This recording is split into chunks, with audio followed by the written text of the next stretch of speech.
Good morning to all. This is Amazing Science class 5th chapter 5th food health and disease. The remaining part of this chapter is diseases यानी बीमारियाँ. Disease is a condition that does not allow the body to work properly. Disease एक ऐसी condition होती है जिसमें body को proper work नहीं करने देती है. There are different types of disease. अलग अलग प्रकार की बीमारियाँ होती हैं. Some disease are caused due to deficiency in diet and some are caused by tiny living things called germs. कुछ जो डिसीज़ होती हैं वो डाइट की कमी के कारण होती हैं, यानी कि आहार की कमी के कारण होती हैं, और कुछ बीमारियों के कारण कुछ छोटे छोटे सूक्ष्म जीव होते हैं जिन्हें हम जर्म्स कहते हैं. The disease which are caused due to lack of nutrients are called deficiency disease. वह डिसीज़ जो कि पोषक तत्वों की कमी के कारण होते हैं उन्हें डेफिशिएंसी डिसीज़ कहते हैं, या फिर ये कह सकते हैं कि पोषक तत्वों से होने वाली बीमारियां की कमी से होने वाली बीमारियां. The disease which spread from one person to another are called communicable or infectious disease. वह डिसीज़ जो फैलती हैं एक मनुष्य से दूसरे मनुष्य को या एक व्यक्ति से दूसरे व्यक्ति को फैलती हैं, उन्हें हम संचारित या संक्रामक रोग कहते हैं. Infectious disease are caused by germs, bacteria, virus, fungi and protozoa.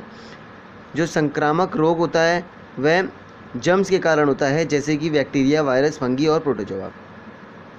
Here is a table of some deficiency disease. यहाँ कुछ टेबल दी गई हैं डेफिशिएंसी डिसीज़ की, देयर कॉज उनके कारण की, and food rich in the nutrients to prevent those disease. और ऐसे फूड दिए गए हैं जिनके कारण इनको आसानी से इनको खाकर इन बीमारियों को दूर किया जा सकता है. इन पोषक तत्वों को लेकर हम बीमारियों को दूर कर सकते हैं. Do you know the communicable disease that cause death. Communicable disease के कारण बहुत सारी मौतें हो जाती हैं. And so far has no cure is AIDS. और एड्स का अभी तक कोई भी इलाज नहीं संभव हुआ है. Deficiency diseases, now was the table.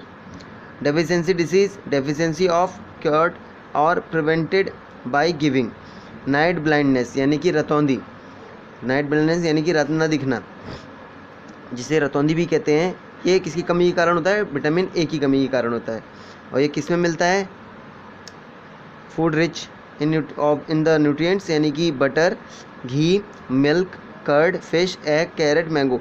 जब भी किसी को नाइट ब्लाइंडनेस होगा तो डॉक्टर उसे विटामिन ए लेने की सलाह देंगे. और उसमें आप क्या क्या खा सकते हैं जिससे कि आपको विटामिन ए मिल जाए?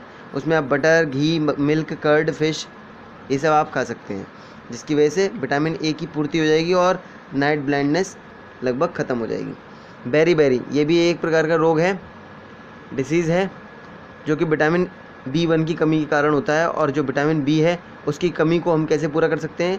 हम कैरेल्स खाएंगे, बीन्स खाएंगे, पीस एंड अदर पल्स वगैरह खाएंगे, यानी कि दालें खाएंगे, मटर खाएंगे, ठीक है, फलियां खाएंगे, जिसकी वजह से हमें विटामिन B1 मिलेगा और हम बेरी रोग को ख़त्म कर देंगे, डिसीज़ को ख़त्म कर देंगे. स्कर्वी भी एक रोग है जो कि विटामिन सी की कमी के कारण होता है. इसको पूरा करने के लिए हमें ऑरेंज, लेमन, मेलन, टोमेटो, आंवला और पाइनएप्पल खाना पड़ेगा, जिससे हमें विटामिन सी मिले और स्कर्वी रोग डिसीज़ को हम ख़त्म कर दें.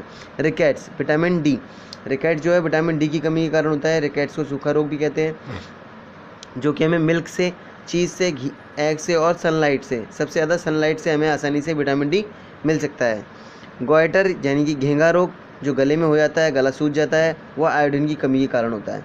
सी फूड यानी कि समुद्री खाना, उसमें प्रॉन आ जाती है जो कि एक मछली है, श्रिम्प आ जाती है, ठीक है. इस तरह की जो भी समुद्री फूड है उन्हें आप खाएंगे. और या फिर आयोडाइज्ड सॉल्ट, आयोडाइज्ड नमक अगर आप इस्तेमाल करते हैं तो आपको गोइटर रोग नहीं होगा, घेंगा रोग नहीं होगा, ठीक है.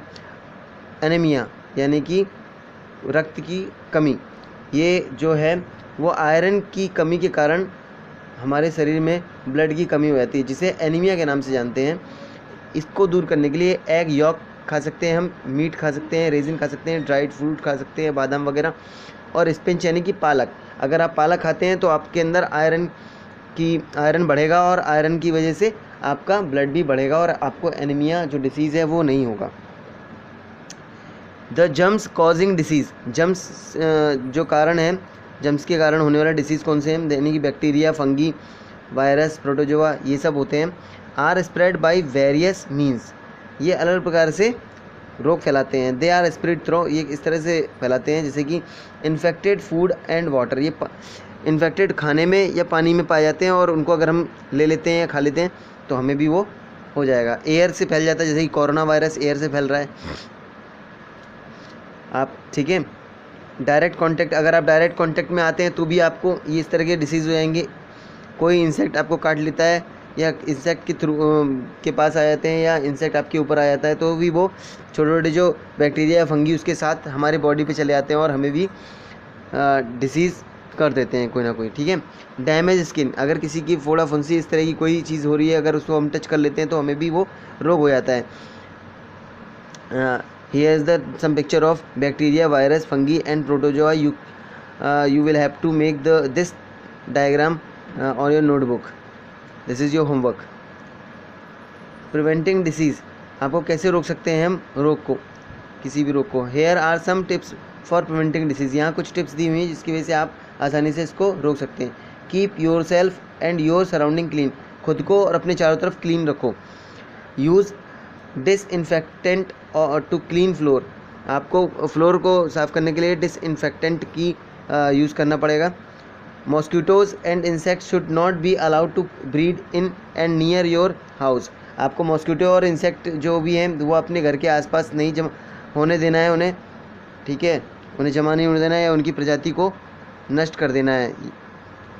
Insecticide should be spread to kill these insect, आपको कीटनाशक का स्प्रे करना होगा इनको मारने के लिए, इंसेक्ट्स को मारने के लिए।